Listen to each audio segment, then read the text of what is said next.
السلام عليكم على أجمل متابعين بيشوفونا، يا رب تكونوا بخير.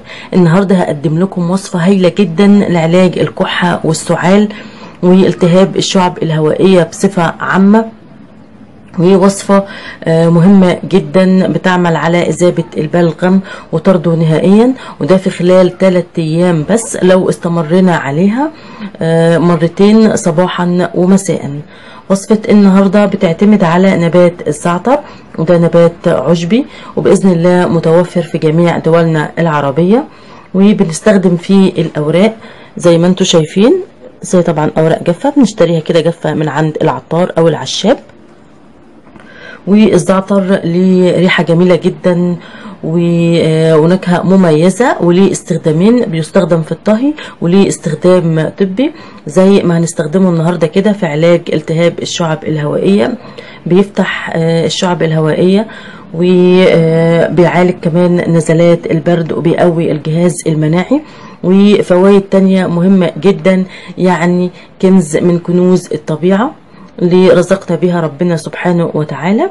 وهنتكلم على طريقة تحضيره وفوائده الكتير جدا، ولكن بعد الفاصل. يا ريت في خلال الفاصل تشتركوا في القناة عشان توصلكوا كل الفيديوهات، ويا ريت لايك للفيديو عشان بجد بحب اللايك جدا، وعشان يوصل لأكبر عدد من المتابعين. والأهم من ده كله انكم تصلوا على النبي صلى الله عليه وسلم في الفاصل. فاصل صغير، اوعوا تروحوا في اي حتة. حبايبي أجمل متابعين، لو عايزين تشتركوا في القناة يا ريت تضغطوا على زر الاشتراك الأحمر اللي موجود تحت الفيديو، وكمان اضغطوا على زر الجرس عشان توصل لكم كل الفيديوهات، وشكرا لكم. ورجعت لكم تاني. هنحضر مع بعض سريعا كده مشروبنا النهارده، مشروب الزعتر المهم جدا لعلاج الكحة وطارد للبلغم. هناخد معلقة كبيرة من الزعتر كده نحطها في كوباية،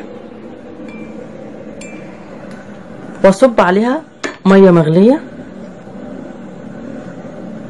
طبعا الزعتر زيه زي اي نبات عشبي مش بنغليه، لكن بنصب عليه مية مغلية علشان نحافظ على الزيوت الطيارة اللي موجودة فيه، ونحافظ على القيمة الغذائية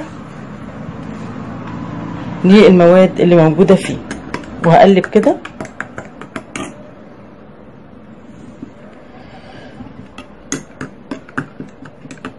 وهغطيه لمدة 10 دقايق عشان الزيوت الطيارة اللي فيه متطرش،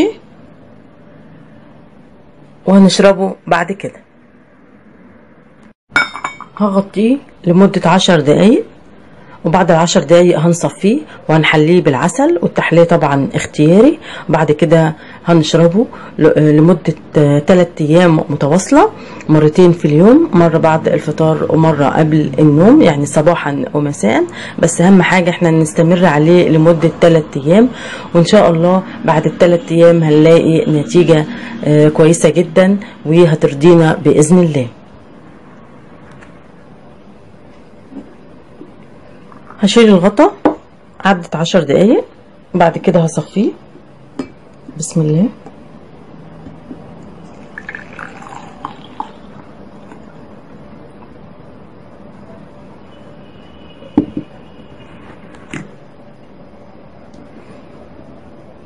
خلاص كده صفيناه.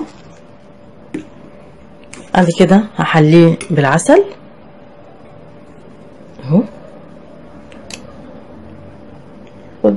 حوالي معلقة صغيرة من العسل، وده اختياري. العسل بصراحة صيدلية في بيتنا، صيدلية مهم جدا وجوده ودخوله في معظم الأطعمة والمشروبات كمان.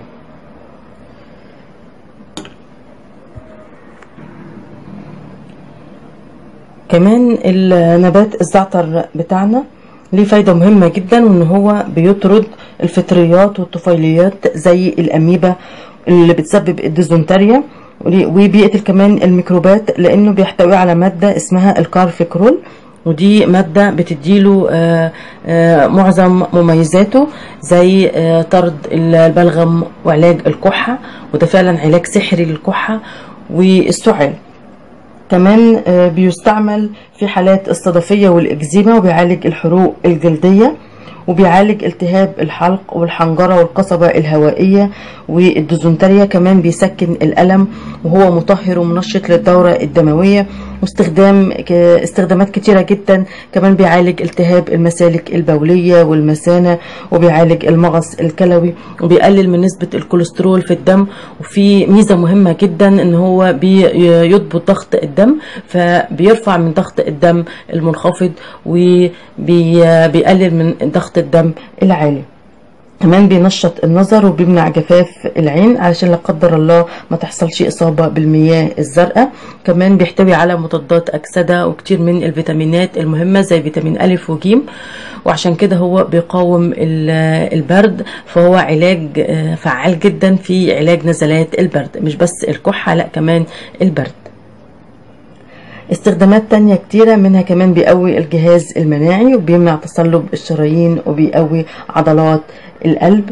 كمان بيحمي من سرطان القولون، وفي دراسات كتيرة اتعملت في الشأن دوت.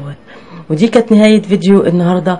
أرجو أنكم تكون استفدتم وتكون الحلقة عجبتكم. يا ريت لايك للفيديو واشتراك في القناة وتفعلوا زر الجرس عشان توصلكم كل الفيديوهات، ويا ريت تشير للفيديو عشان تشاركوا معايا في الأجر والثواب. بحبكم جدا، أشوف وشكم بخير الفيديو الجاي. لا إله إلا الله محمد رسول الله.